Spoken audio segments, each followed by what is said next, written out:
नमस्कार प्यारे साथियों, मैं विवेक आप सभी भावी अध्यापकों व अध्यापिकाओं का स्वागत करता हूं अपने यूट्यूब चैनल न्यू पीडीएल पाठशाला में। आशा करता हूं आप सभी स्वस्थ होंगे, मस्त होंगे और ज़बरदस्त होंगे और आप सभी की पढ़ाई भी बेहतरीन चल रही होगी। तो आज हम लोग लेकर आए हैं डीएलएड प्रथम सेमेस्टर के राजन सीरीज की गणित सब्जेक्ट की वो विकल्पीय प्रश्न। ये हमारी क्लास नंबर 2 होने वाली है। इससे पहले हम लोग एक क्लासेस कर चुके हैं। यदि आपने अभी तक नहीं देखी है तो आप प्लेलिस्ट में जाकर चेक आउट कर सकते हैं।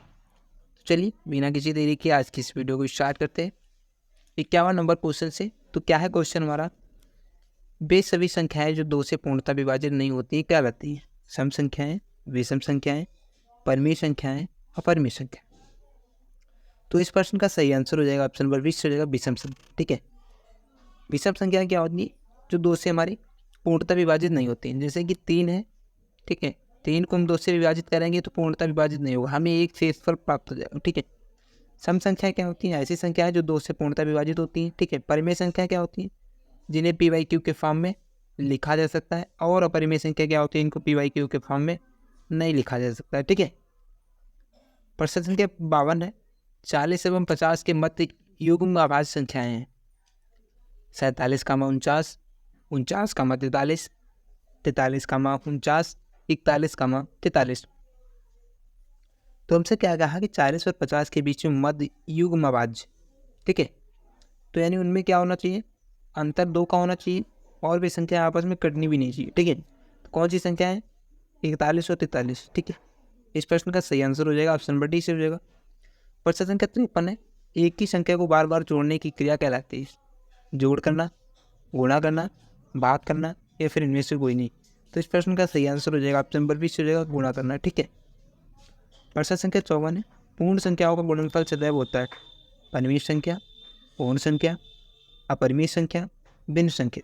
तो इस प्रश्न का सही आंसर हो जाएगा ऑप्शन नंबर 20 हो जाएगा पूर्ण संख्या। ठीक है, जैसे कि आपने 2 और 3 का मल्टीपल किया तो आपको कितना प्राप्त होगा? 6 प्राप्त होगा। ये हमारी क्या पूर्ण संख्या है। ठीक है, प्रश्न संख्या 55 है, जब 2 भिन्न में एक का अंश दूसरे का हर तथा दूसरे का हर पहले भिन्न का अंश हो तो वे आपस में कहलाती हैं इकाई भिन्न, मिश्र भिन्न, व्युत्क्रम भिन्न या फिर ये सभी। तो इस प्रश्न का सही आंसर हो जाएगा ऑप्शन नंबर सी हो जाएगा व्युत्क्रम भिन्न। ठीक है, 5 अंश का मान होता है 5, 0, 1 या फिर इनमें से कोई नहीं। तो इस प्रश्न का सही आंसर हो जाएगा ऑप्शन नंबर सी हो जाएगा 1।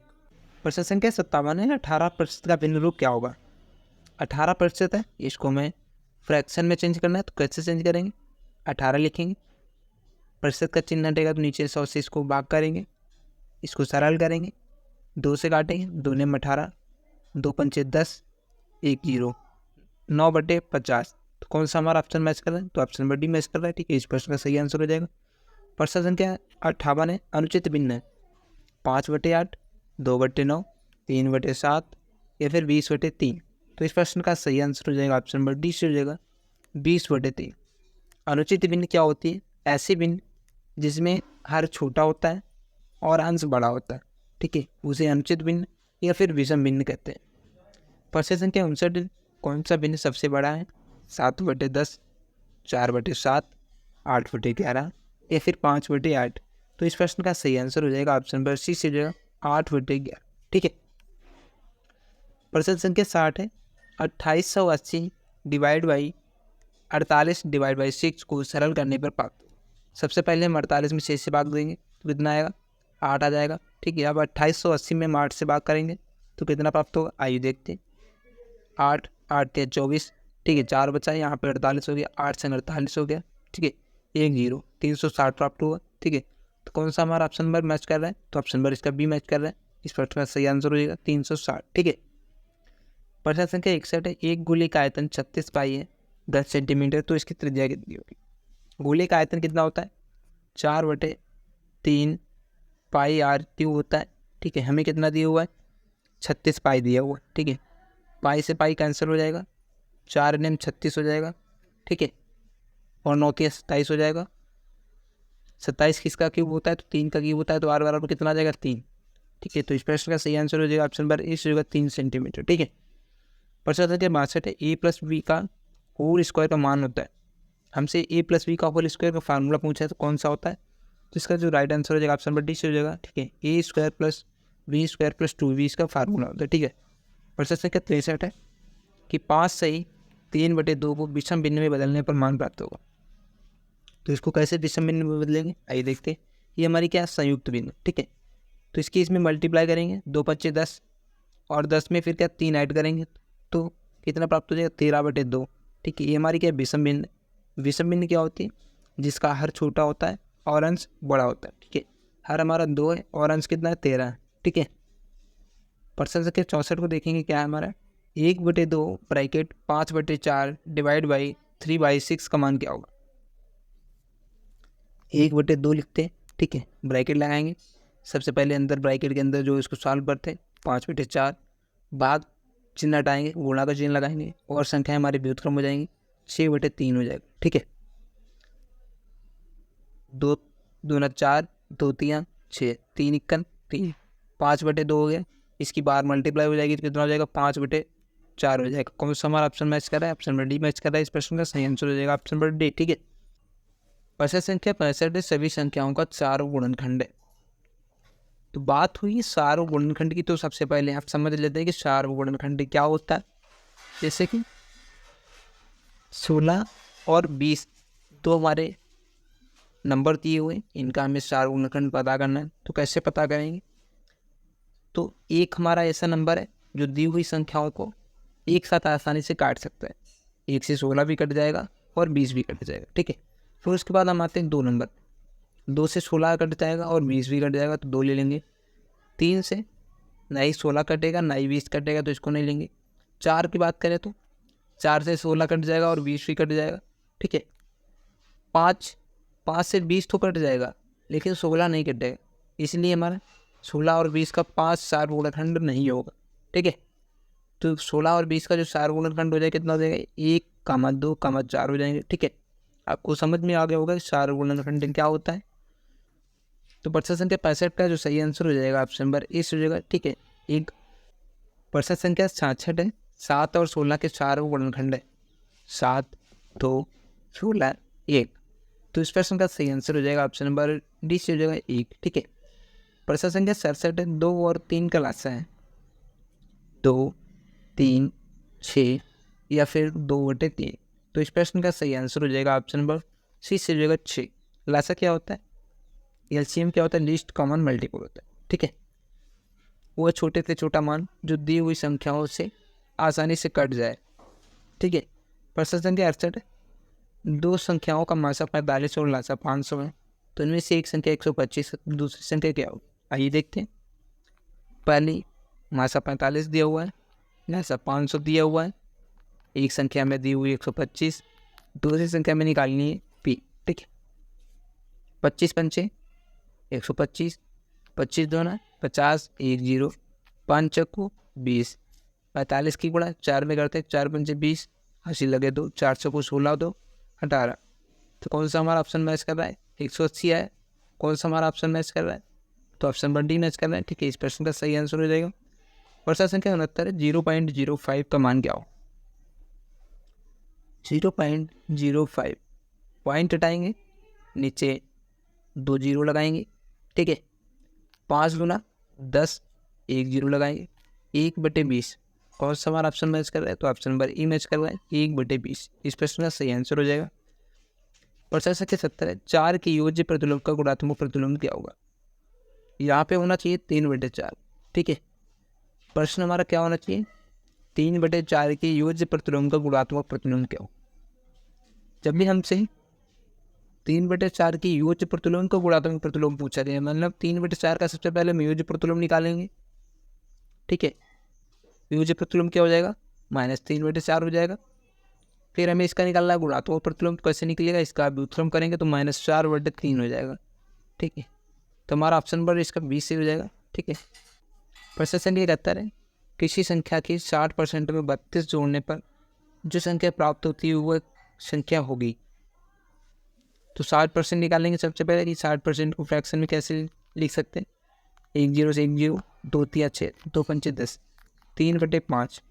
ठीक है, कितना प्राप्त हुआ हमें, 3/5 प्राप्त हुआ। ठीक है, क्वेश्चन में क्या कहा गया है कि किसी संख्या के 60% में 32 जोड़ने पर जो संख्या प्राप्त होती है वो संख्या क्या होगी। 5 का यदि हम 60% की बात करें तो 3 आता है, ठीक है। 3 में हम कितने जोड़े, हमने 2 जोड़े, लेकिन क्वेश्चन में क्या बोल रहा है 32 जोड़ने, 2 जो 32 के बराबर हो जाएगा तो 1 किसके बराबर हो जाएगा, 16 के बराबर हो जाएगा, ठीक है। जो हमारी मूल संख्या कितनी 5 है, तो 16 में 5 की मल्टीप्लाई करेंगे तो हमारा जो आंसर निकल कर आ जाएगा 80 निकल कर आ जाएगा। कौन सा ऑप्शन मैच कर रहा है, तो ऑप्शन नंबर ई मैच कर रहा है, ठीक है 80। प्रश्न संख्या 72, 4 से 55 में पहले 5 तथा दूसरे 5 के स्थानीय मान के अंतर व योगफल का गुणनफल क्या होगा। पहले 5 का स्थानीय मान कितना हो जाएगा, 50 हो जाएगा। फिर दूसरे 5 का स्थानीय मान कितना हो जाएगा, 5 हो जाएगा, ठीक है। इनका हमें योगफल निकालना है तो कितना हो जाएगा, 55 हो जाएगा। इनका अंतर कितना हो जाएगा, तो 45 हो जाएगा।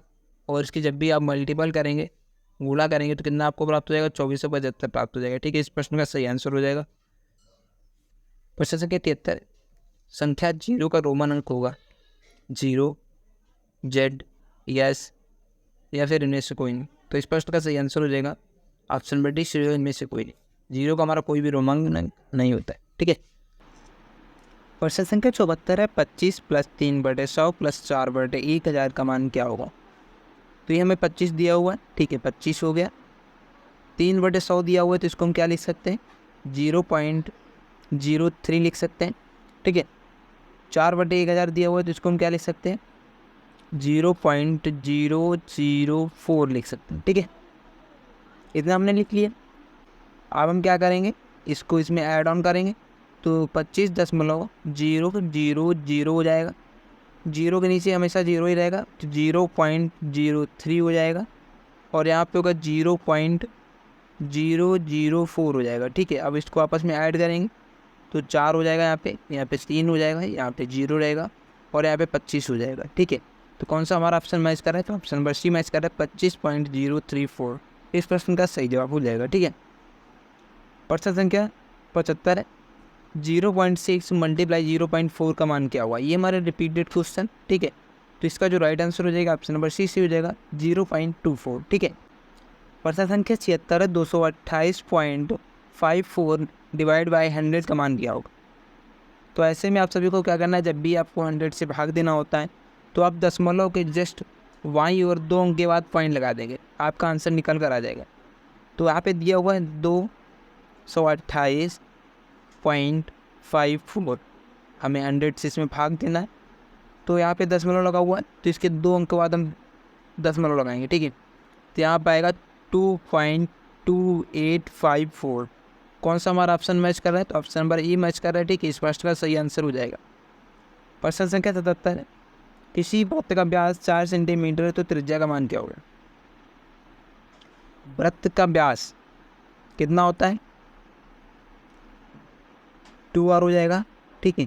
कितना दिया हुआ, 4 सेंटीमीटर दिया हुआ तो r बराबर कितना हो जाएगा, 2 सेंटीमीटर हो जाएगा, ठीक है। हमसे क्या पूछा गया, त्रिज्या का मान पूछा गया तो 2 आ गई त्रिज्या, ठीक है। कौन सा हमारा ऑप्शन मैच कर रहा है, तो ऑप्शन नंबर सी मैच कर 2 सेंटीमीटर इस प्रश्न का सही आंसर हो जाएगा, ठीक है। वृत्त का जो व्यास होता है वो हमारा d होता है, ठीक है। और d इक्वल क्या होता है, 2r होता है, ठीक है। यानी त्रिज्या का 2 गुना हमारा व्यास होता है, ठीक है। प्रश्न संख्या 78 है, एक समानांतर चतुर्भुज का क्षेत्रफल 75 सेंटीमीटर है, उसकी ऊंचाई 7.5 सेंटीमीटर हो तो उसका आधार सेंटीमीटर में क्या होगा। समांतर चतुर्भुज का जो क्षेत्रफल है 75 सेंटीमीटर दिया हुआ है, ठीक है। और ऊंचाई कितनी दी है, 7.54 दी हुई है। हमसे क्या पूछा गया, उसका आधार क्या होगा, ठीक है।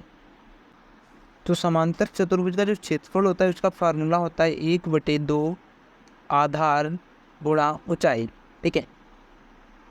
समांतर चतुर्भुज का जो क्षेत्रफल है हमें कितना दिया हुआ है, 75 सेंटीमीटर दिया हुआ है तो 75 इधर हो जाएगा, इक्वल में हो जाएगा 1/2 इंटू ए इंटू एच हो जाएगा, ठीक है। ऊंचाई हमें दी हुई है, कितनी दी हुई है, तो ऊंचाई हमें दी हुई है 7.5 दी हुई है, ठीक है। तो हम इसको क्या करेंगे, इरेज करेंगे, ठीक है। और यहाँ पे हम क्या लिखेंगे, 7.5 लिखेंगे, ठीक है। यहाँ से हम दशमलव हटाएंगे, नीचे हमने 10 कर लिया, 75 से 75 हमारा कैंसिल आउट हो जाएगा और 2 के गुणा 10 में करेंगे तो 20 हो जाएगा। और हमारे जो आधार निकल कर आ जाएगा, कितनी निकल कर आ जाएगा, 20 निकल कर आ जाएगा। तो कौन सा हमारा ऑप्शन मैच कर रहा है, तो ऑप्शन नंबर सी मैच कर रहा है। इस प्रश्न का सही आंसर हो जाएगा 20। ठीक है, वह वृत्त जो किसी त्रिभुज की सब भुजाओं को बिना बढ़ाए स्पर्श करे क्या लगता है? वृत्त, परिगत वृत्त, अंतवृत्त, बहिर्वृत्त। तो इस प्रश्न का सही आंसर हो जाएगा ऑप्शन नंबर सी से हो जाएगा अंतवृत्त। ठीक है, प्रश्न संख्या 80 है, किस संख्या में 6 का स्थानीय मान सबसे अधिक है? जब भी आपको दशमलव वाली संख्याएं दी हुई हों और उसमें से स्थानीय मान पूछें, तो जिस भी अंक का स्थानीय मान पूछ रहा है वह दशमलव के जस्ट तुरंत बाद यदि आता है तो उसी संख्या का सबसे अधिक मान होगा। जैसे कि यहाँ पे दशमलव के 2 अंक के बाद 6 है। ठीक है, यहाँ पे दशमलव के 3 अंक के बाद 6 है और यहाँ पे दशमलव के जस्ट 1 अंक के बाद 6 है। ठीक है, तो इससे सबसे बड़ी हमारी संख्या कौन सी हो जाएगी? 144.61। ठीक है, तो इस प्रश्न का सही आंसर हो जाएगा ऑप्शन नंबर सी हो जाएगा। तो दोस्तों आप सभी कमेंट बॉक्स में बताइएगा कि आज की वीडियो कैसा लगा। यदि वीडियो पसंद आया हो तो वीडियो को लाइक शेयर और चैनल को सब्सक्राइब करना ना भूलें। Thank you for watching. मिलते हैं नेक्स्ट वीडियो में, तब तक के लिए टेक केयर, बाय बाय।